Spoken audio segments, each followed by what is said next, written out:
একজন মানুষ কি সত্যি একসাথে দুজনকে ভালোবাসতে পারে? এই প্রশ্নটা খুবই জটিল, সংবেদনশীল এবং গভীর মানবিক অনুভূতির সাথে জড়িত। অনেকেই সরাসরি হ্যাঁ বা না বলতে চান, কিন্তু বাস্তবে বিষয়টা এত সাদা কালো নয়। মানুষের মন, আবেগ এবং সম্পর্কের গঠন এতটাই বৈচিত্র্যময় যে এই প্রশ্নের উত্তর অনেকটাই নির্ভর করে পরিস্থিতি, ব্যক্তির মানসিকতা এবং ভালোবাসার শব্দটার ব্যাখ্যার উপর। প্রথমে আমাদের বুঝতে হবে ভালোবাসা বলতে আমরা কি বুঝি। ভালোবাসা এক ধরনের অনুভূতি, যা এক একজনের কাছে এক এক রকম। কারো কাছে ভালোবাসা মানে গভীর আবেগ, কারো কাছে তার দায়িত্ব, আবার কারো কাছে তার নিরাপত্তা ও সঙ্গ।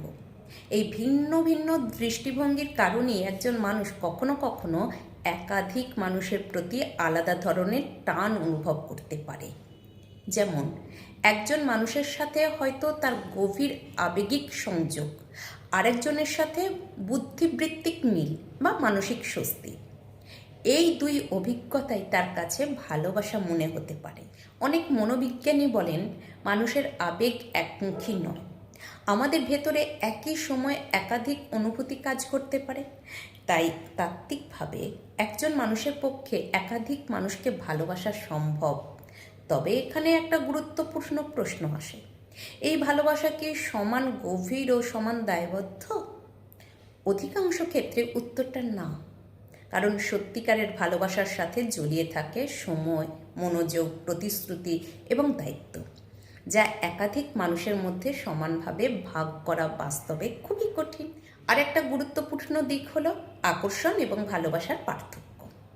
অনেক সময় মানুষ মনে করে যে সে দুজনকেই ভালোবাসছে, কিন্তু গভীরভাবে দেখলে দেখা যায় একটা সম্পর্কে সে সত্যিকারের আবেগ ও দায়বদ্ধতা অনুভব করছে, আর অন্যটিতে রয়েছে নতুনত্বের আকর্ষণ বা উত্তেজনা।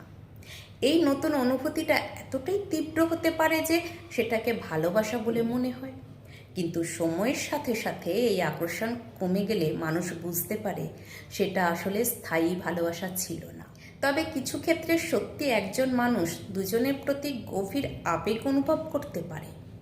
এটা বিশেষ করে তখন ঘটে যখন তার বর্তমান সম্পর্কের কিছু চাহিদা পূরণ হচ্ছে না।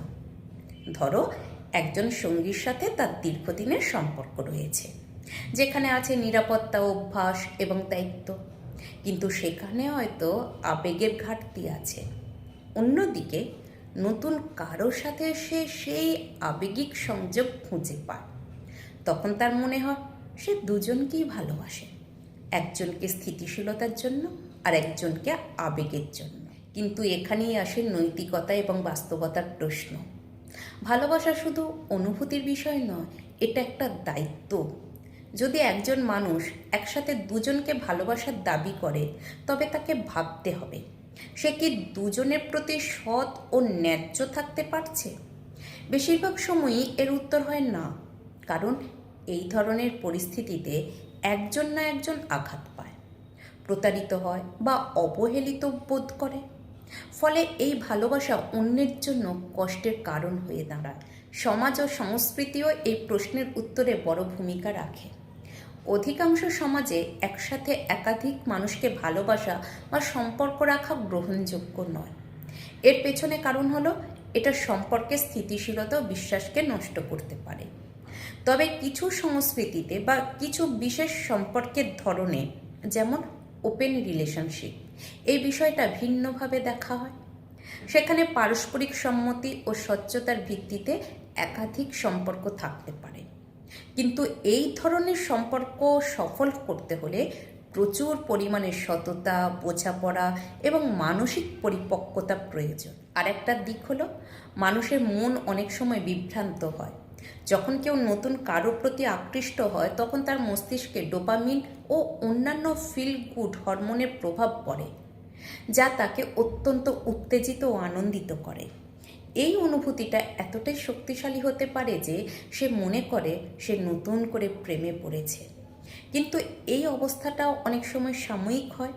কিছুদিন পর সেই তীব্রতা কমে গেলে বাস্তবতা স্পষ্ট হতে শুরু করে। সবশেষে বলা যায়, একজন মানুষের পক্ষে একসাথে দুজনের প্রতি অনুভূতি থাকা অসম্ভব নয়, কিন্তু সেই অনুভূতিকে সত্যিকারের ভালোবাসা বলা কতটা সঠিক তা নির্ভর করে সেই সম্পর্কের গভীরতা, সততা এবং দায়বদ্ধতার ওপর।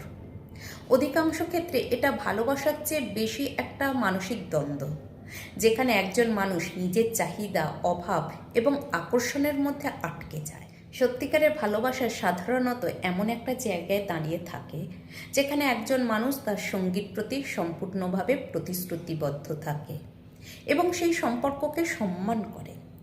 সেখানে গোপনীয়তা বা দ্বৈততা থাকে না। তাই যদি কেউ মনে করে যে সে একসাথে দুজনকে ভালোবাসছে, তাহলে তার উচিত নিজের অনুভূতিকে গভীরভাবে বিশ্লেষণ করা। এটা কি সত্যিই ভালোবাসা, নাকি অপূর্ণতার, আকর্ষণের বা বিভ্রান্তির ফল? শেষ কথা হলো, ভালোবাসা কখনোই শুধু অনুভূতির খেলা নয়, এটা একটা সচেতন সিদ্ধান্ত।